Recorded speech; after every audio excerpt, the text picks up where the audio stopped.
Estamos en la sesión 4 del curso de Introducción al Caos y en esta ocasión vamos a ver dos efectos del cambio en el parámetro R sobre la función de Bergholz, uno en el espacio de fase y otro en el espacio población-tiempo. Pero antes vamos a hacer la discretización de puntos en la función de Bergholz. Entonces vamos a tener en cuenta de que siempre vamos a estar trabajando en esta expresión de Bergholz con la población en porcentaje. Y entonces nosotros tenemos nuestra expresión que ya conocemos de Bergholz y la vamos a tratar ahora como una variable discreta, en donde delta de mu sub n pues es r por mu sub n por 1 menos mu sub n, todo esto por delta de t. Entonces la siguiente mu n más 1 es igual a mu n más delta de mu n. Por lo que mu n más 1, dado que ya conocemos cuánto vale el delta de mu n, es igual a mu n más r por mu n por 1 menos mu n, todo esto por delta de t. Es decir, que nosotros tenemos una regla de variación en esa población para la función de Bergholz. Vamos a ver qué es lo que estamos haciendo. Vamos a hacer un ejemplo concreto. Vamos a suponer que tenemos una mu sub 0 igual a 0.4, ese es un valor inicial, en t sub 0. Y que la correspondiente r, vamos a suponer que vale 2. Entonces vamos a hacer una corrida completa para ver qué es lo que está pasando. Entonces, esta es nuestra regla de variación con un valor particular de R. Y entonces hacemos las cuentas. Tomamos el valor inicial de mu sub 0, que es 0.4, evaluamos y obtenemos que el mu 1 vale 0.48. Esto es cuando el t vale 1. El siguiente mu 2, pues tomamos el mu 1 con la que finalizó la evaluación anterior y volvemos a evaluar con la misma regla. Esto nos da 0.4992. Se da en el siguiente tiempo t igual a 2. Mu 3, pues tomamos el valor de mu 2 que obtuvimos en el paso anterior, lo sustituimos, evaluamos y obtenemos el valor de mu 3, que es 0.4997872, que se da en el tiempo t igual a 3. Después, con este mu 3 evaluamos mu 4 y obtenemos que este mu 4 vale 0.5 y se da en t igual a 4. Lo que realmente hicimos acá es una función de funciones. Evaluamos mu 1 en función de mu sub 0, después evaluamos mu 2 y esta me va a quedar en función de mu 1, pero como mu 1 queda en función de mu 0, entonces mu 2 se puede evaluar como una función de funciones. ¿Qué pasa con mu 3? Pues pasa exactamente lo mismo, la podemos escribir en función de mu 2, pero mu 2 se puede escribir en función de mu 1 y mu 1 se puede escribir en función de mu 0. ¿Qué pasa con mu 4? Pues exactamente lo mismo, la podemos escribir en función de mu 3, la podemos escribir en función de mu 2 y la podemos escribir en función de mu 1 y después en función de mu 0. Es decir, estamos haciendo una función de funciones, estamos evaluando en una función de funciones. Esto en computación se llama una iteración y en GeoGebra se calcula con el siguiente comando. Escribimos el comando iteración donde le tenemos que dar la función que va a evaluar, en donde inicia esa evaluación y cuántas iteraciones queremos hacer. Para ver qué pasa en la función, vamos a graficar el espacio de fase. Así que abrimos una hoja en blanco de GeoGebra y vamos a dar la función de Bergholz para que sea evaluada en este espacio de fase. Es decir, que en el eje X vamos a tener el porcentaje de individuos y en el eje Y, pues la variación del porcentaje de individuos. Este es el espacio de fase. Entonces, antes de escribir esto, vamos a generar unos parámetros o deslizadores. Generamos uno que se llame mu sub 0, que vaya de 0 a 1. Generamos otro que se llame R, que vaya de 0 a 5. Y damos nuestra función del espacio de fase. Por supuesto, la vamos a dar acotada, es decir, evaluada en un rango que nosotros estimemos conveniente. Esta función la estoy evaluando en el rango de 0 a 1.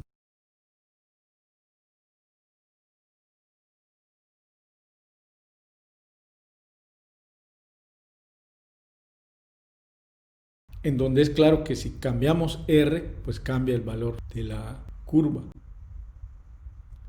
Vamos a poner puntos sobre esta función y lo vamos a hacer a través de un comando que se llama secuencia.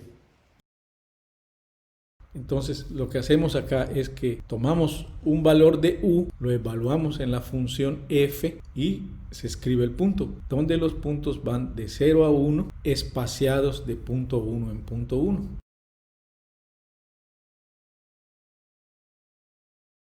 Entonces la característica que tiene esta curva es que cualquiera de los puntos que nosotros demos y que se evalúen en la función van a caer sobre esta curva. Vamos a verla de otro modo. Vamos a evaluarla de un modo un poco diferente. Para esto vamos a abrir una tabla.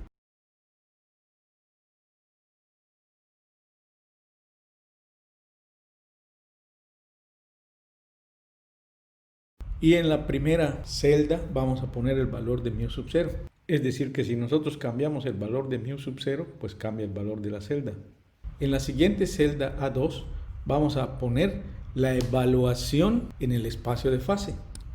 Es decir, vamos a poner R que va a estar multiplicado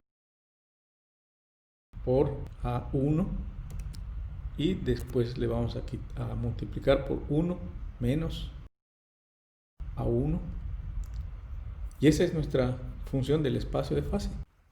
Propagamos nuestra función, por ejemplo 21 valores,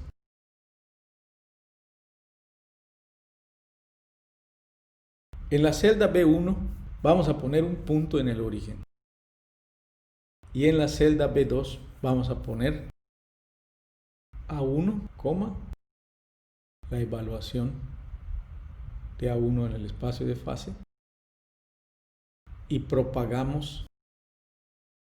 Es todo lo que vamos a hacer y vamos a ir cambiando ahora el valor de R para ver qué es lo que pasa.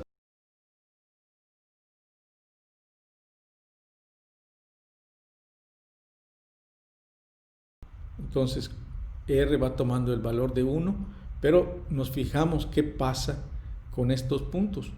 Entonces en ese espacio tan pequeño se metieron allá todos los puntos. Cambiamos R y vemos que se empieza a modificar el comportamiento, pero todos están metidos en la curva del espacio de fase. Seguimos cambiando R y vemos qué es lo que está pasando con los puntos. Entonces en ese espacio muy pequeño están metidos allá desde B6 hasta la B21.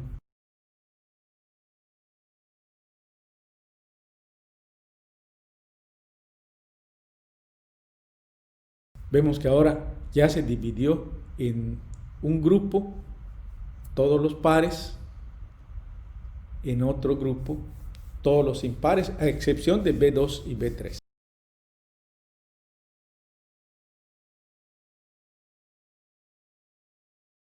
Y vemos que siempre están agrupados. Aquí están ahorita todos los pares y a partir de acá están todos los impares.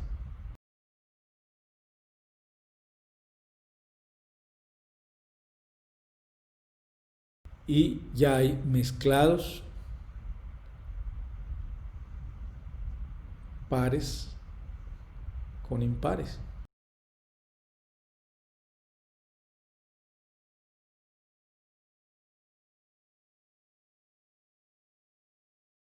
Y hay una mayor mezcla.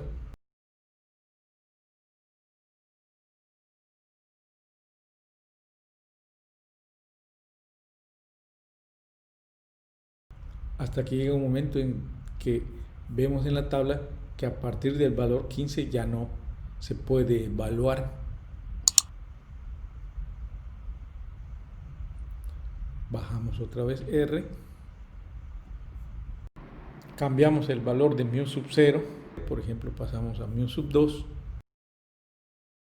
Y volvemos a manipular R. Vemos otra vez que vuelve a darse esa condición de que hay un espacio corto en donde se juntan todos los puntos. Seguimos cambiando R, vemos que empieza a haber una separación.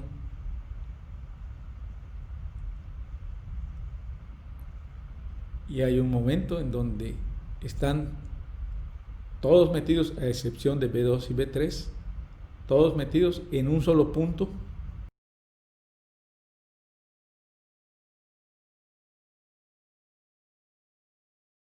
Posteriormente seguimos cambiando R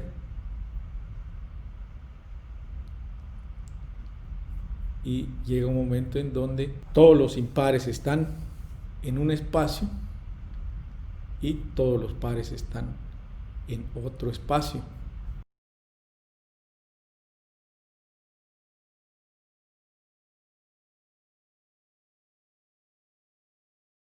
No coordinada, no consecutiva, pero ya se da la mezcla.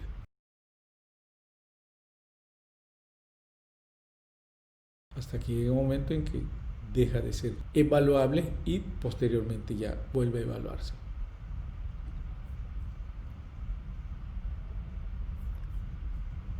Volvemos a bajar R, cambiamos la población inicial y volvemos a hacer el experimento. Se juntan todos en un espacio, se vuelven a dividir. Llega un momento en que todos los impares por un lado, todos los pares por otro lado, y que ocurre en R igual a 3. Seguimos cambiando y se empieza a dar la mezcla.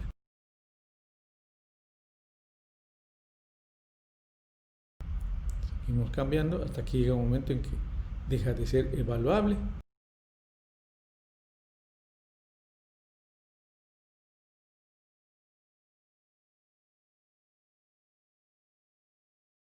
Se vuelven a juntar en un punto.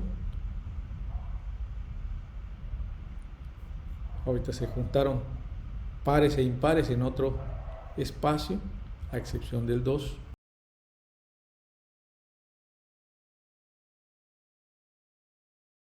Después se separan otra vez en pares e impares.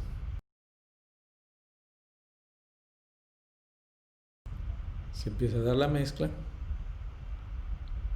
y todos quedan en la misma gráfica del espacio de fase. Y este procedimiento va a ser repetitivo. Llega un momento en que están por un lado todos los pares, incluyendo el 2 y el 3,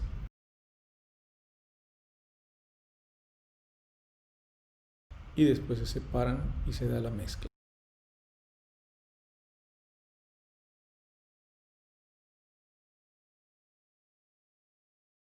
Y acá la pregunta es, ¿por qué se da este comportamiento? Es claro que es por la forma de evaluar a las funciones, mientras que en la lista de puntos la estamos evaluando de modo ordenado, estamos dando una delta de mu sub 0 que está cambiando de modo regular. En la función de iteración ya nos está respetando ese cambio de modo regular, está siguiendo la función de Bergholz que se está evaluando, y al final de esa función de Bergholz se evalúa.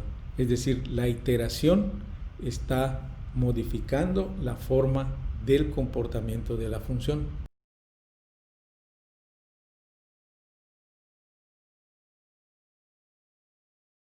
Vamos a dejar de ver a las funciones y vamos a añadir un deslizador que se llame delta de t y que va a ir de 0 a 1 en incrementos de 0.001.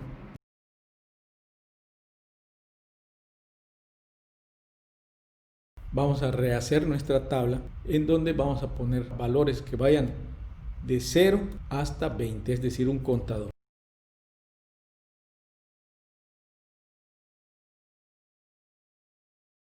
En la primera celda de la columna B, es decir, en B1, vamos a poner A1 multiplicado por el delta de T. Propagamos esta multiplicación y nos va a dar el mismo valor que nos dio en la columna, pero esto es porque delta de T vale 1. Si nosotros cambiamos delta de T, entonces estos valores se van modificando porque se modifica esa delta. En la primera celda de la columna C, es decir, en C1, vamos a poner el valor de μ0.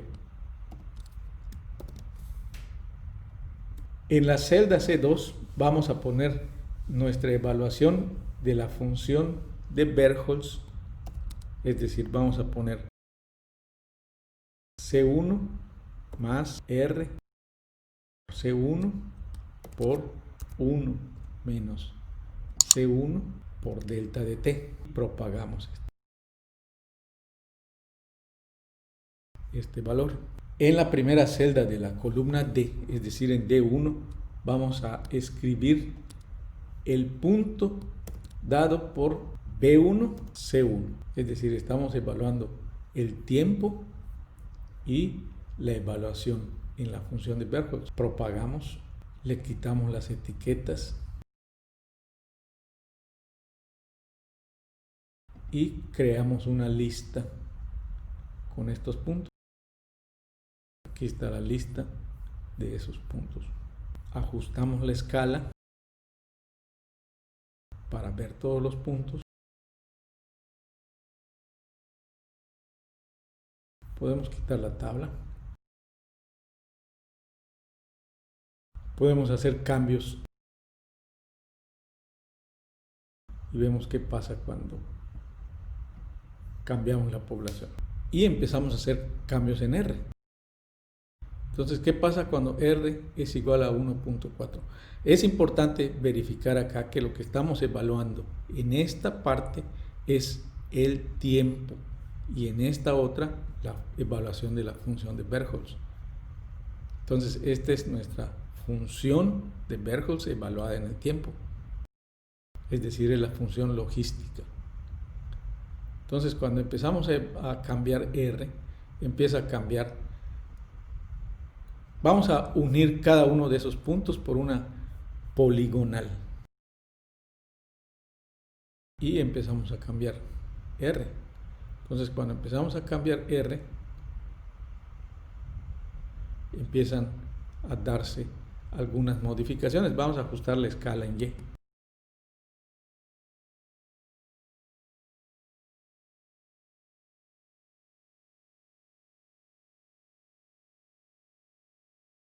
Y vemos qué es lo que pasa cuando va cambiando R. Vamos a darle un valor más grande a R para poder ver qué pasa hasta 10.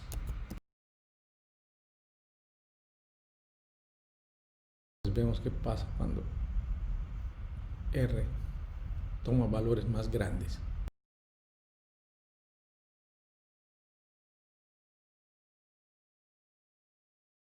Si tenemos en cuenta esta variación temporal y la variación en el espacio de fase, vemos que R está generando caos. Seguimos cambiando R y llega un momento en que ya la función se comporta de modo caótico hasta que ya deja de ser evaluable. Cambiamos a la población inicial y volvemos a cambiar R.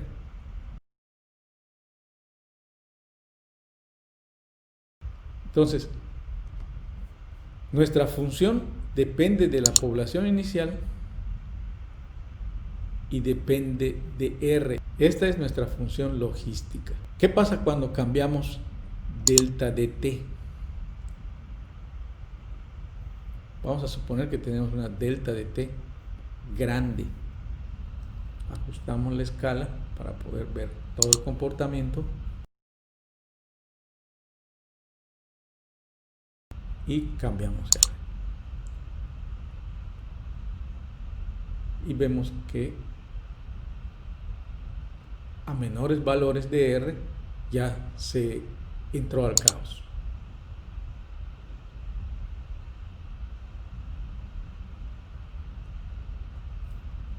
Llegamos a delta T a 1, volvemos a cambiar R.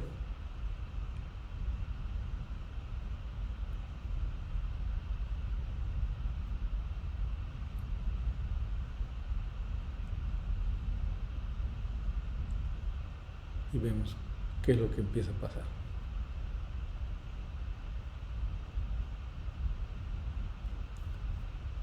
Cambiamos la población, cambiamos R,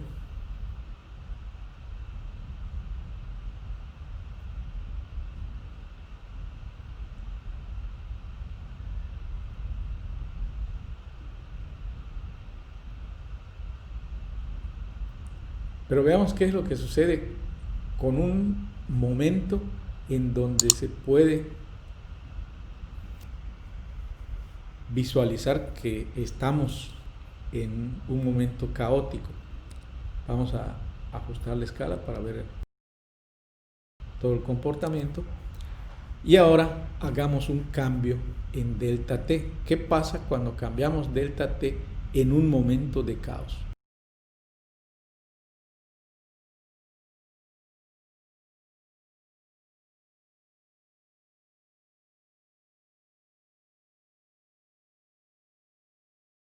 El caos se rompe cuando delta de T se hace muy pequeño.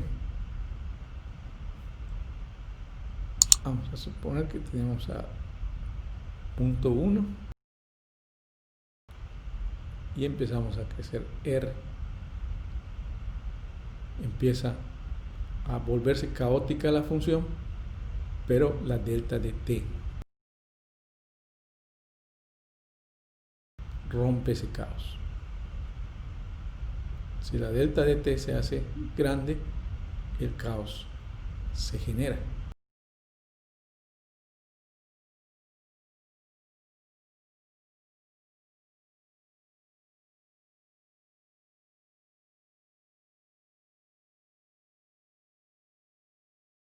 Es decir, que el caos depende de las tres variables, depende de la población, depende de la R y depende de delta de T.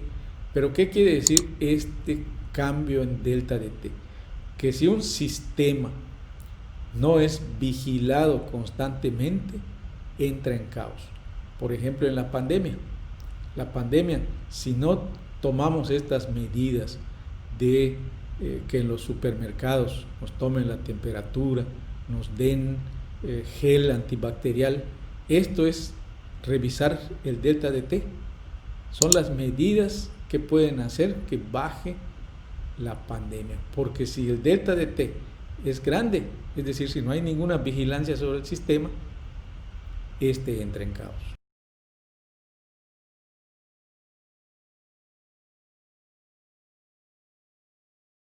Vamos a empezar a revisar a partir de la siguiente sesión qué son las órbitas y cómo van a medirse en el caos.